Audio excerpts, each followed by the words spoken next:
Hello, it's Chef Erin D'Elia again, and welcome to today's recipe. I will be showing you how I make my favorite chicken meatloaf. So let's digress some meatloaf topics first. Meatloaf is a family easy favorite, can definitely be made in about 30 to 45 minutes the way that I make it. So if you're looking for a quick, easy, and healthy recipe for your family, this is it. So in one of my previous movies, I talked about making fresh tomato sauce. And with that fresh tomato sauce, I package it and freeze it in containers for these specific moments where I don't have all day to be making a tomato sauce. So I'm gonna take some of that out, I'm gonna thaw it, bring it up to a slow boil on my stovetop while I put together my chicken meatloaf. Here's the deal with meat and meatloaf. One, you don't have to use gluten's in order to bind the meat together. It's ground meat. It will cook together just like a hamburger. We don't put bread in our hamburgers. You don't have to put bread in your meatloaf. You can also use whatever type of ground or mixed ground meats that you like. In this recipe, and on average, I do use ground chicken. I do like it to be the darker ground chicken meat because I like a very moist, very flavorful chicken or turkey-based meatloaf.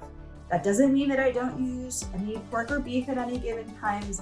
It generally also for me depends on the time of year. At the end of the year in the colder months, I will eat a heartier meat, a darker meat versus a lighter meat. So I invite you to be very creative with this.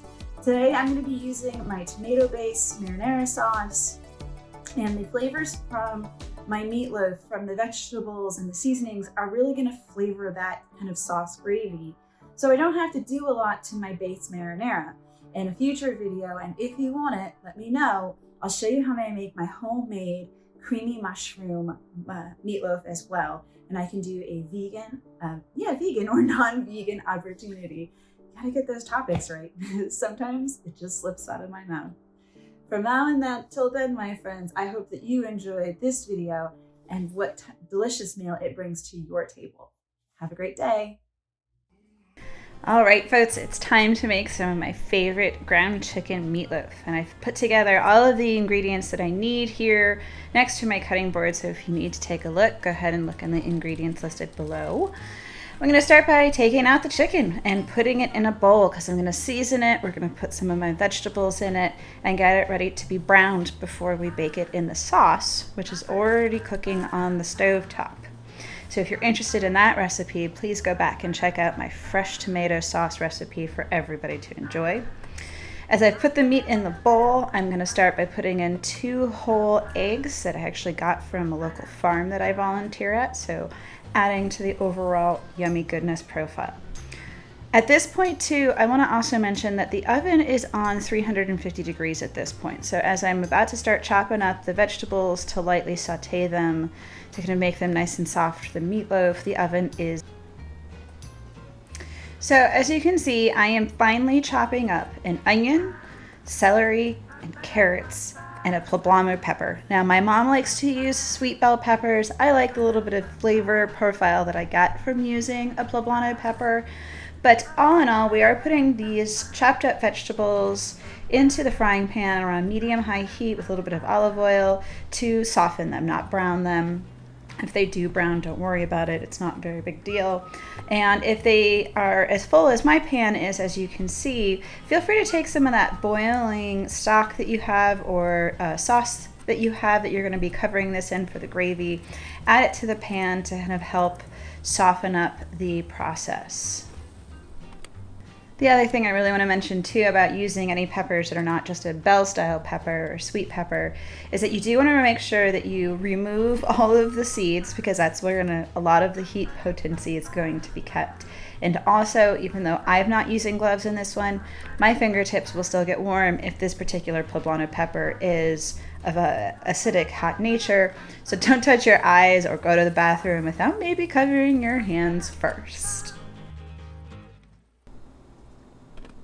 So now that our vegetables are all soft and they're lightly cooking over on the stove, I'm going to season and mix up the meat. Now is ground chicken. You are using a ground meat. I always recommend to use some gloves if you have it, especially if you have any cuts or anything on your hands. And we're going to just mix everything into this bowl, starting with the eggs that we had cracked in earlier, and our variation of seasonings: salt, pepper, chili powder, cayenne powder. I'm going to add some things in the ingredients list that are optional: turmeric, Savoy. With a chicken base as my meat in this meatloaf, I do like to do flavors that are, relative to chicken. And if I did a beef or a pork base, then I would use seasonings relative to those as well. But I encourage you to just be creative no matter what you're doing, because it's fun and it's food. So one of the parts of being a Italian family is that we never really used any type of measuring device to make like dinners and or meals. Yes, for baking, absolutely. Grandma was quite rigid about that, but my grandfather showed me a lot about how to cook and how to season with measurements in the palm of my hand or generally by sight. So I am going to put in the recipe what I think you should use, and then definitely embellish as you feel. But once I've measured everything in, I use my hand, I mix it up really well. And then once the vegetables are nice and soft and I've left them on the pan or on the stove for a little bit to cool off, I am going to mix them in at some point. But before I do that, I'm going to take my glass Pyrex cooking pan and I'm going to give it an olive oil bath. I am going to broil this chicken meatloaf before I formally cook it in the red sauce that I've made. I like to give it a nice brown on top. It also helps keep the consistency of a meatloaf instead of a disintegrated meat concoction, so to speak, as my mother would say. So I'm using my hand there to kind of go ahead and do that. And once it's done, I'm going to take the vegetables, I'm going to mix them into the meatloaf, and I'm going to form the So once the meatloaf has been mixed in the bowl, you can see that I am going to be adding a little bit of coconut flour.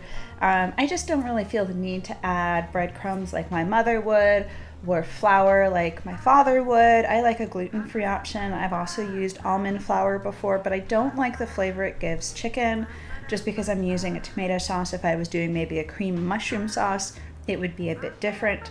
So I'm going to mix it up until it has a consistency that it can really hold a nice form in the pan.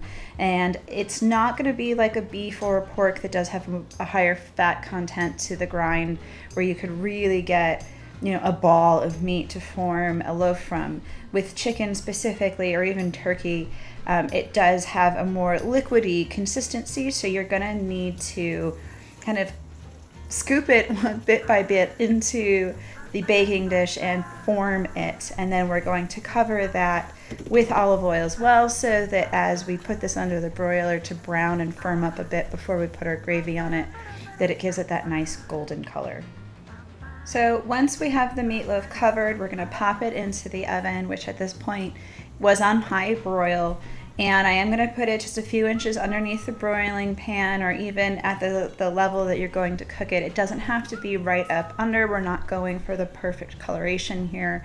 We are looking to help it just have a little bit of form first. And, keeping an eye on it, it's really only going to be maybe 5 to 15 minutes, depending on how far away from the broiler that you put it. And once you start to see, as you can hear, that it's nice and kind of golden on top of it, you can go ahead and pull it out and then turn your oven on to bake 350 degrees or convection bake 350 degrees. So let's have a quick conversation about hot glass and what we put in it. I always, even though I've kind of clipped the video a little bit, give my pan at least 5 to 10 minutes to come down to a closer to room temperature, or just away from that hot broiler heat, even though my tomato sauce is boiling. And I do recommend that you bring whatever gravy that you're going to be putting on top of the meatloaf at this point to at least a boiling status, so that the temperatures are even and that you don't shatter your glass. Just so we understand, yes, I've done that. It is very disheartening, and it does break my heart, because you have to throw everything away. Yep. So once we have covered the meatloaf up to an acceptable gravy level status, I like to usually go right above the top so that just the top of the meatloaf is kind of peeking out. I'm going to pop it back into the oven at 350 degrees until the gravy itself around it is coming to a boil. If you're using a cream sauce and not like I'm using a tomato sauce at this point, definitely take your time. You can put some aluminum over the top to help the whole process. But because your gravy was already at a boil and your meatloaf was already browned, this process should maybe take 15 to 20 minutes as well. You can feel free to stick a thermometer into the center of it if you need to double check the temperature inside.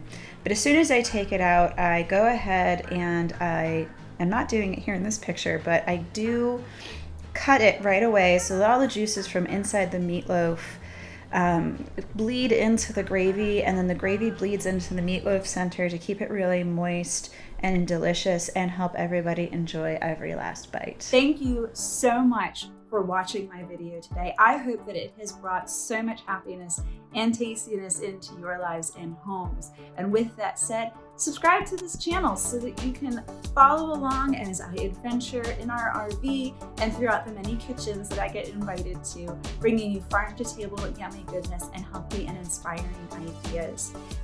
Also like this video so that you can have it in your repertoire to share it with your friends and other family members who might find it valuable, and ring that bell so that you get notified about when there is more to come.